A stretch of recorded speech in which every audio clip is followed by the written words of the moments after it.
I got peace all around me, ain't no drama these days. You won't see me when I'm coming. Hi. Hi. Thank you so much for joining me on the Peace Project, Jill. I appreciate it. Your page, Spirit Daughter, has become something that I check religiously, and I really appreciate the community that has built around it, and just seeing a lot of people that are sharing similar experiences. And I wanted to bring you on the Peace Project to talk a little bit about your form of healing, your form of peace, with your service to the community, and how you share information. For those of you that are not familiar with Jill's page, Spirit Daughter, I guess the most important thing I got from it was understanding like moon cycles and how they influence us. And I guess I would just keep listening to you talk about the moon is coming to Aquarius and you're going to feel these emotions. And after a while, when I would hear what you were saying, maybe after the fact, I would say, wow, you know what? I was feeling that way. Maybe if I had been conscious of that, I could have counteracted that by being aware of my emotions and not letting it kind of take me on a ride. And that was the beginning of this journey that I've been on. And it's brought me a lot of peace. Yeah, I mean that's my mission really with Spirit Daughter and explaining astrology is to give people like a blueprint basically that they can use and align with to help them understand themselves. It's like a tool. It's an evolutionary tool. It's like how are we going to grow? How are we going to evolve? And we can use these cycles of the cosmos to help us. And it's not so much that they're making things happen to us. It's like not like a causation. It's more of like it's just a guide. It's a tool to interpret, to understand, and to elevate consciousness. To make us more consciously aware of attributes and tendencies that come up within all of us. Mhm. And really, unravel them and understand them on a deeper level. Here's a good question for layman's. Where does this knowledge come from? Like how when we're discussing like during this time period, people might feel on edge. It's good to meditate on grounding yourself, or like so I actually subscribe to your Oh my words. So I just gosh. wanted, this is something that I have been doing for the past few months, and I've been like filling them out and taking notes. So Wow, that's awesome. I love that. that's really why I wanted to bring you on, because when I started this peace project idea, I was really in a dark place, that I put Yeah. myself in, with my own emotions, and things I was doing with, repeating negative affirmations within my mind, and just things I could have broke on my own. And I feel like one of the first things that kind of helped me break out of that was like journaling. I just love the way you present the information, and the Yeah. fact that as a community, we're all going to be experiencing these emotions. I And think that's what's so interesting. yeah, and that's really where, it comes from observation. There were these people who sat around and they observed the energy and they said, oh, when the sun is in Cancer, everybody is feeling this way. Everybody is acting this way. We are observing these things occurring in the collective. And so that defined the sun Cancer season.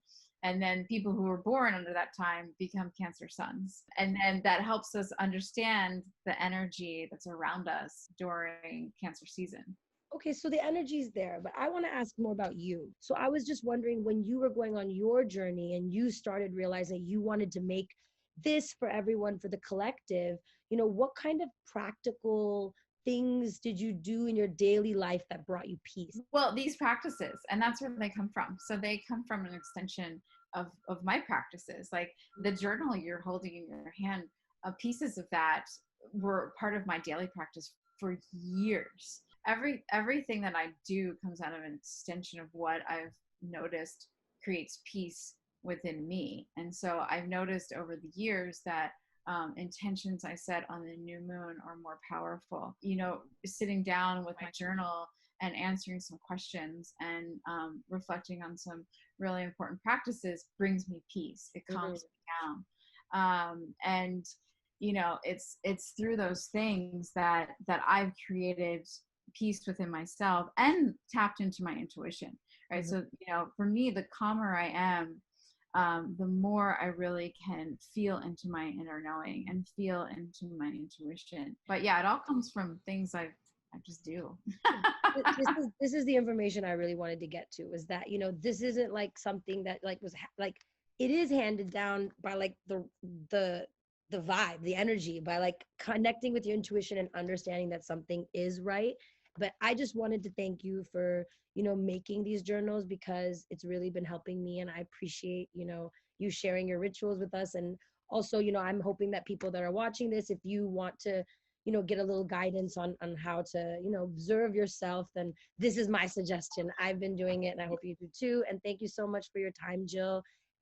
I want to just thank you for coming on the Peace Project today, and I want to send you my love, and I hope the whole community comes and gives love to you, because the work you're doing is wonderful, and I appreciate it. Yeah, thank you so much. Thank you. I'm so happy that you use the journals and they Yes. resonate with you. Oh yeah, I like last for the full moon, for the eclipse. I think you saw my thing. I invited two of my girlfriend that I've known since kindergarten. Like, we've known each other forever. And when we were younger, we used to intuitively like think about, like, we used to like always talk about the moon, or like we'd have these ideas about crystals and stuff. And then I think we just forgot it through life. And so I was just kind of like calling her back to it. And I was like, when we were kids, we used to like think that, we were magical, but we are. Why don't we just be magical? And Yeah, exactly. let's just be magical. So I was like, why don't we just make a tea and just sit here? And why don't we, meditate and put on 432 hertz? Or why don't we put on some wonderful energy and just be grateful for life together and celebrate? And, why don't we write down the things that we want to release, and let's burn it together? And, we know each other our whole lives. Let's do this. And even just that action, that practice, whether someone wants to believe it's a voodoo ritual, whatever, it's that practice of just setting your intention, saying what you want to release, watching it burn. We're humans. Just do these things, and you will make those changes in yourself. Well, and we're all affected by it. Yeah. That's the thing. It's like, even if you don't believe in it, it's like, you might as well work on these things. Like, Yeah. They're to work on. I mean, we're talking about, I'll just read one your journaling things just to show. It's like, what supports you in exploring and understanding your emotions? How can you include more of this in your life? These are questions you should be asking yourselves. And I can just say, on the last eclipse, I let go of some things that I have been holding on to. And, definitely I felt like I was not like alone in it. And I also felt like, we were all in it together, because, of us in this community together. So I just wanted to thank you for helping build this community and bringing me back to what I really naturally know, and helping other people come back to their natural. Yeah. Thank you so much for this. So much. Thank you.